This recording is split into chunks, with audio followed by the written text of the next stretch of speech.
What is going on, guys? MADOLLA here, back with another video. If you're new to the channel, welcome, and if you've already been here before, welcome back, and I hope you all are having a fabulous day. And in today's video, I'm going to be giving you all 5 tips that you can instantly use to better your Crucible experience in Destiny 2. Now, forewarning you guys, these tips aren't going to make you a god. To become a god in Destiny 2, you gotta have a high level of game sense, amazing map awareness, great team coordination, and amazing shot strings, and that can take hours and hours and months of gameplay. I certainly haven't gotten there. I'm still learning, and I'm still trying to get better at the game every single time I play. But these 5 tips you can use instantly to ease your experience as you're trying to get used to Lord Shaxx and his Crucible. Now, the first tip that I can recommend to you all is figuring out your controller sensitivity. I know some people will say, oh, to be an amazing player, you gotta play at a super high sensitivity. Some people say you gotta play at a lower sensitivity to make sure you're accurate. And I'm here to tell you that I know pro players who play on super high levels of sensitivity and some people who play on lower sensitivities. I personally play on sensitivity 3 in Destiny 2, and I've always played lower sensitivities throughout my FPS games. And honestly, I have to say, you gotta play a sensitivity that you are used to and that you can do well in. And that can be kind of difficult to figure out as someone who's starting out in FPS or someone who doesn't really take FPS that seriously but wants to begin getting better at Destiny 2. Now, to figure out what kind of sensitivity you're gonna play on, first you should probably figure out what type of player you are. Are you the aggressive type of player who likes to get in people's faces, or are you someone who's more of a laid-back player, likes to stay back, support his teammates, pick people off at a distance, mostly have long-range battles? If you're the first person, if you're an aggressor, start off with a higher game sense and work your way around there to see how your sensitivity works. If you start off with a higher sensitivity and you find out that your aim is complete garbage, lower the sensitivity down a little bit and get used to it.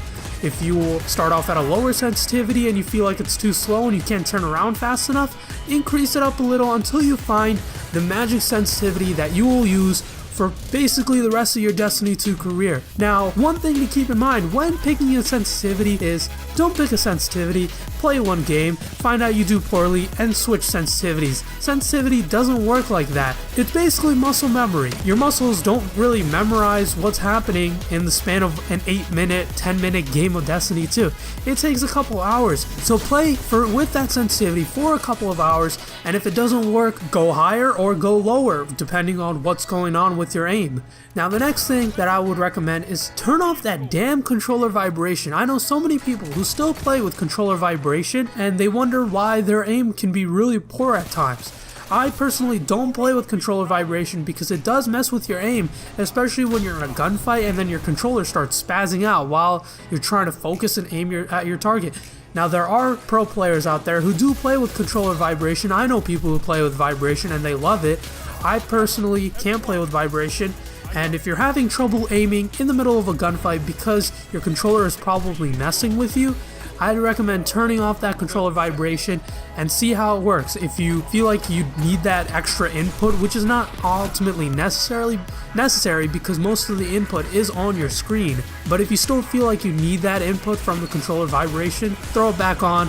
But in most cases, I recommend you just not use the controller vibration at all, as it will mess up your aim from time to time. Now, the third thing you can do to improve your Crucible experience is mute that music. Now, I know in my previous video I was talking about how gorgeous the Destiny 2 music is, but in the Crucible you don't want that. You don't want music playing while, especially me, I have a headset on. I don't want music to be playing while I'm trying to listen out for gunshots, listen out for footsteps. In Destiny 2, map awareness is key. If you want to do well in the Crucible, you gotta know what's happening 24/7 throughout the entire game. And if you have music playing during the end of the game moments, you don't want that music to mess up with your hearing when you're trying to listen out for gunfire, for firefights, and whatever's that's going on in the game.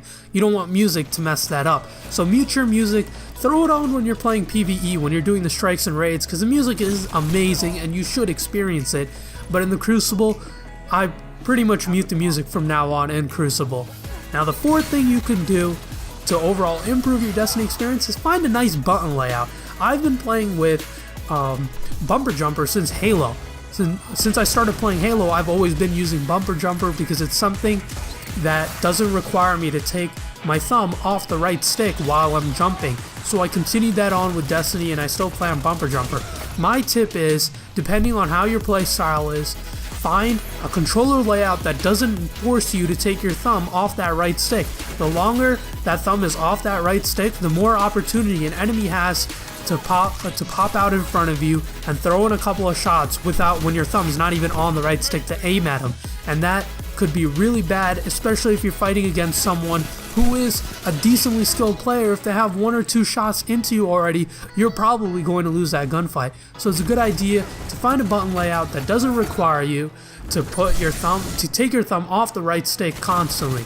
So I play on bumper jumper because I love traversing around the maps and getting flank routes, so jumping is something that I don't want to keep having to press A for and take my thumb off that stick, so I'd rather just jump with a bumper and always have my thumb on that right stick to aim, just in case someone does pop out in front of me. I'd have a chance to at least fight them and not risk losing the gunfight. Now the 5th tip and the final tip that will really help you out in Crucible and make your Crucible experience so much easier is find a fire team. Whether it be randoms or your friends, just find a group of people that you can consistently rely on to play Destiny 2 Crucible with. If you have a nice fire team, if you have a good fire team that works together, communicates, and coordinates decently, can take out a team of strong players that aren't even talking to each other. I've been in fire teams by myself with 3 randoms. We went on the team chat, we were talking, and we were able to beat a strong team that wasn't really coordinating well. And that, if you end up being a dude who's new to Destiny and beating a team of strong players, that makes you feel really good. It makes your Crucible experience overall a lot better. So find yourselves a group of people that you can constantly rely on. I've had so many times when I've just been solo queuing and I'd be going against groups of 4s and I'd get ultimately annihilated by that team. So have a good team, have a good fire team that you can rely on, that you can play with during your times, and you'd see the importance of the fire team when you actually try it out for yourself. You'd see how much of a difference it makes in your Crucible experience. Now those are the 5 tips that you can implement right now into the Crucible that'll make your experience a lot better. Now, reminding you again, these aren't going to make you a god. To become a god, like I said, you need amazing map awareness, you need great game sense, great teamwork, great accuracy, and that takes a lot of time to figure out. But these tips will help you get to that stage where you can start working on the issues that you have in Destiny, and you can overall become a stronger player after you have all these basics sorted out. Now that's all I have to say. I feel like this video is a little shorter than the other ones, maybe not, I'm not exactly sure how long this has been going, but I hope you all implement these tips. I hope you all find that it works for you, and I hope you all have an amazing Crucible experience, and I'll catch you all later.